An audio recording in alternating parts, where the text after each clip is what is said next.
이번 시간에 함께 정리할 자료는 챕터 5 통계 분석 두 번째이고요. 상관 분석과 회귀 분석 중에서 상관 분석 파트입니다. 우선 전체 내용 중에서는요. 공분산과 상관계수를 구하는 게 시험에 나옵니다. 공분산도 구할 수 있으셔야 되고요. 상관계수도 직접 구하실 수가 있어야 됩니다. 그리고 내가 구한 상관계수가 정말 잘 구해진 건지, 즉 상관이 없는데 구한 건 아닌가 하는 유의성 검정에서 검정 통계량을 계산하거나 그 식을 물어보는 케이스가 한 번씩 나옵니다. 그리고 회귀 분석으로 들어가면은 단순 회귀 분석과 다중 회귀 분석이 구별이 되는데, 보통은 단순 회귀 분석에는 단순 회귀 모형과 추정 회귀식을 직접 구하는, 그리고 특히 주어진 조건으로 추정 회귀식에서의 기울기라든지 y절편을 각각 구하거나 아니면 완성하는 그런 문제가 자주 나옵니다. 단순 회귀 모형에서 잔차의 성질이 4가지 정도가 있는데 이 4가지 암기하셔야 돼요. 한 번씩 꼭 나와요. 그리고 결정계수 계산할 수 있으셔야 되고요. 마지막으로는 역시 이 모형을 내가 구했다면 정말로 주어진 조건으로 잘 구한 모형이야?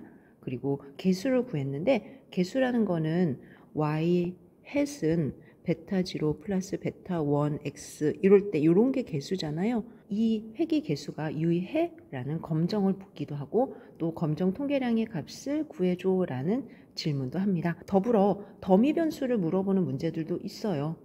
이제 상관 분석 들어가 보도록 하겠습니다. 공분산 어떤 이유에서 공부합니까? 라고 질문하면, 공분산은 이후에 우리가 봐야 되는 상관 계수를 계산하기 위한 전 단계입니다. 즉 상관 계수는 이후에 나오겠지만 공분산을 먼저 구한 다음에 그들의 각각의 표준 편차로 나누어 주는 것이거든요. 그러려면 공분산을 계산할 줄 알아야 되거나 공분산이 무엇을 의미하는지 알아야 된다는 거죠. 그래서 먼저 공분산을 간단하게 소개를 하면요.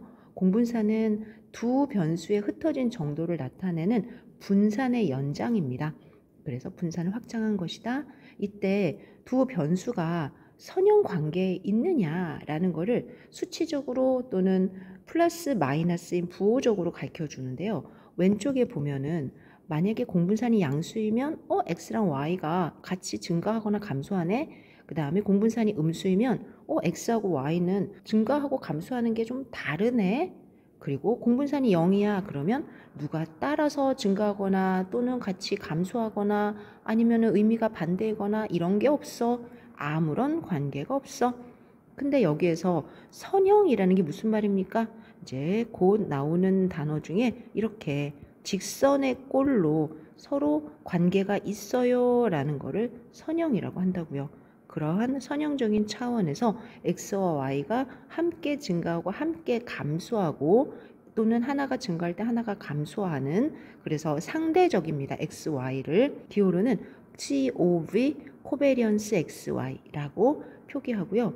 공분산 안에도 모집단의 공분산이 있고 표본의 공분산이 있어요. 그럴 때 현재 모집단의 공분산은 시그마 XY 이렇게 표시를 하고, 넘어가서 표본에 대한 공분산은 SXY 이렇게 표시를 합니다. 둘의 차이는 분산 구할 때 했던 것처럼 분모에 n으로 나누느냐, 그리고 아래로 내려가서 n-로 나누느냐, 이게 바로 차이니까 이 부분만 기억해 주시면 될 것 같고요. 그 다음에 공분산 계산하는 거 혹시 기억이 나실까요? 제가 어떤 정보가 하나 있는데요. 이들이 이렇게 흩어져 있어요.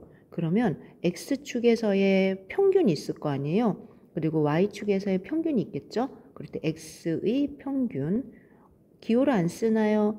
쓸 건데 내가 지금 모집단에서는 뮤x, 뮤y라고 쓸 거고 표본에서는 x바, y바라고 쓸 거라서 그냥 평균이라고만 얘기할게요. 그러면 이 평균을 기준으로 어떤 값들이 얼마큼 떨어져 있는지 그 직접적인 값들과의 차이를 우리가 계산해서 곱하는 거예요. 그러다 보니까 직접적인 값들과의 차이 각각에 대해서 계산에 곱해서 합한 다음에 n으로 나눈다. 그러면 시그마 xy다 라고 읽어라.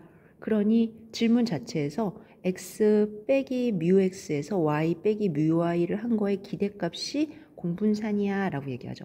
체크. 두 변수 xy에 대한 공분산을 구하시오. 아무 조건이 없고 이렇게 나오면 5개의 정보가 모집단이구나 라고 기억을 하실 수가 있습니다. 그러면 각각 먼저 평균을 구해요. 교수님, 이거 평균 직접 구해야 되죠? 네, 이거 보고 평균 구하셔야 됩니다. 그리고 평균 구하셔야 됩니다. 참고로 2, 4, 6, 8, 10 그러면 6이 평균이고 5, 4, 3, 2, 1 그러면 3이 평균이라는 거 알 수 있죠?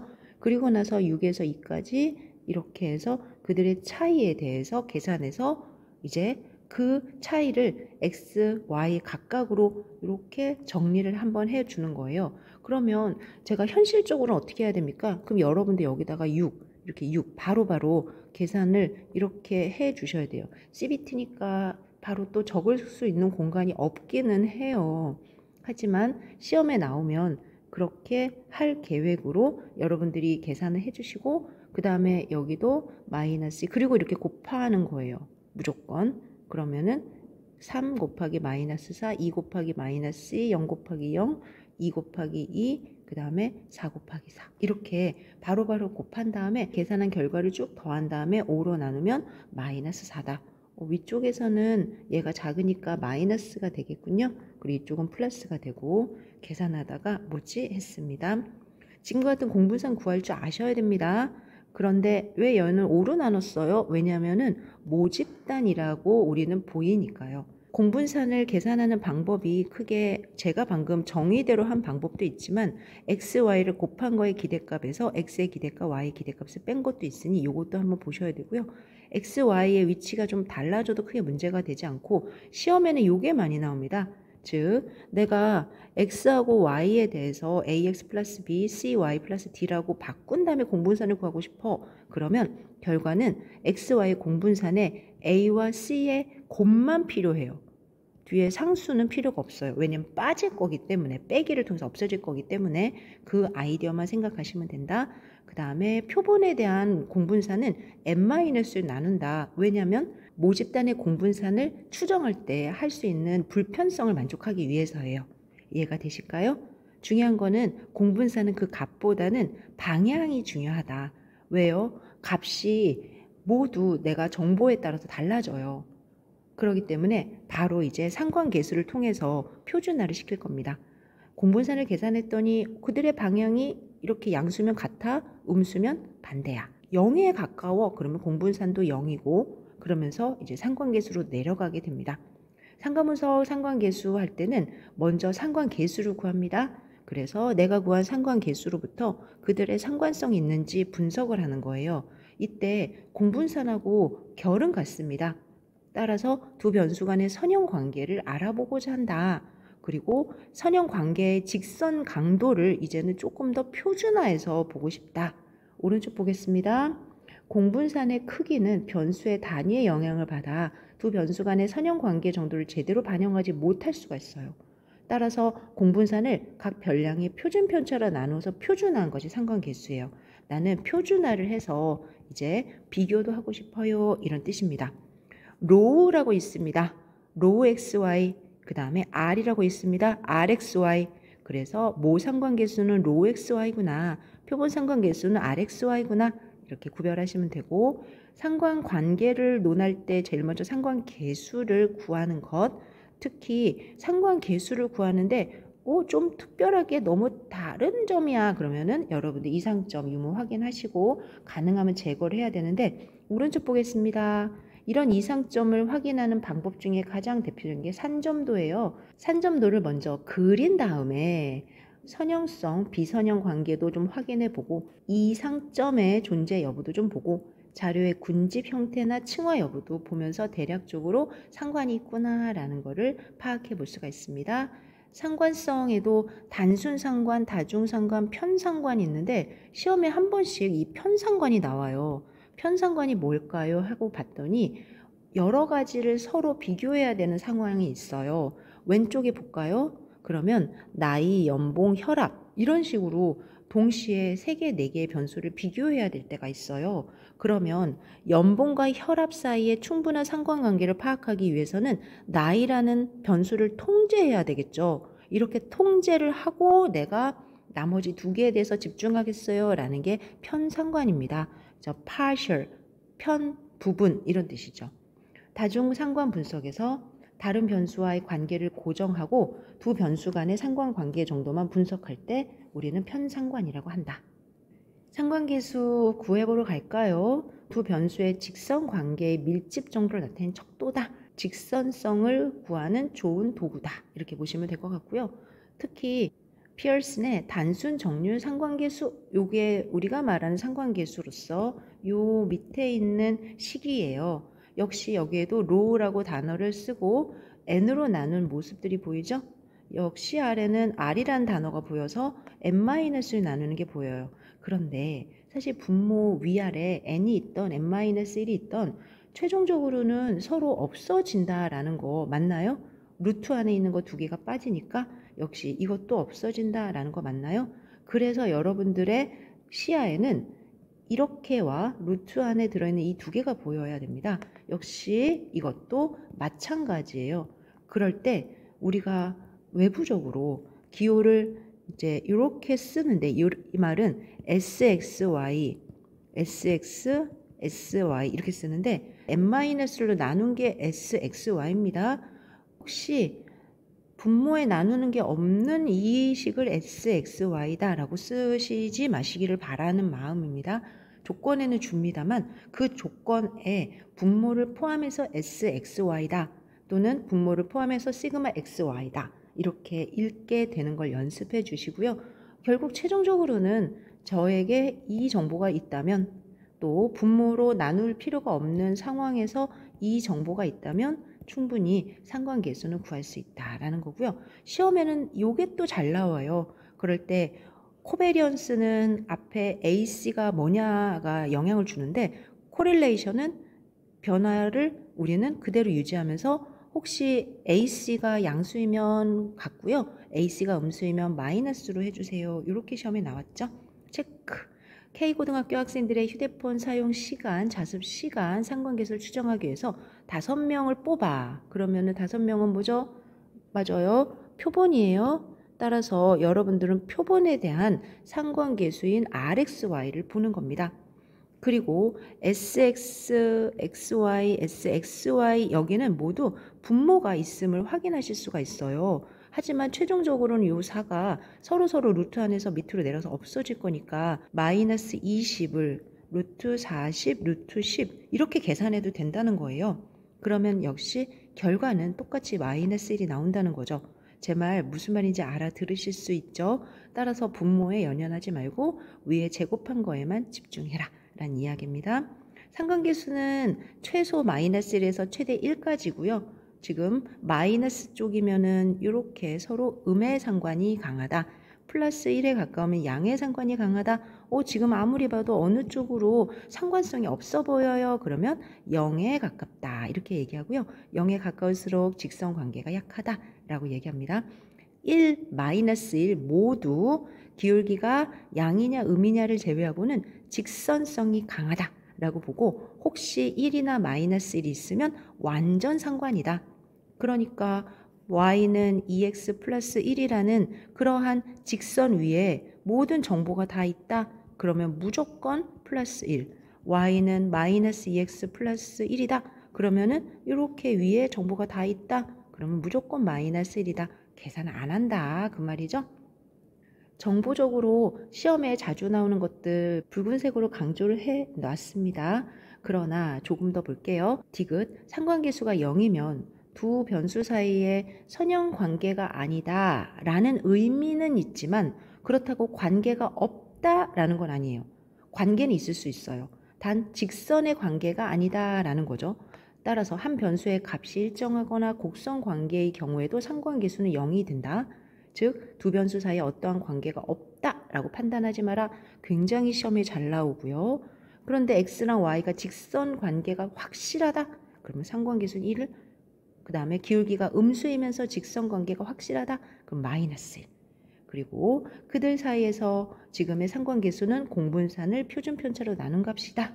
그래서 변수들의 측정 단위가 달라져도 괜찮다. 표준편차로 나누면서 단위를 삭제했다.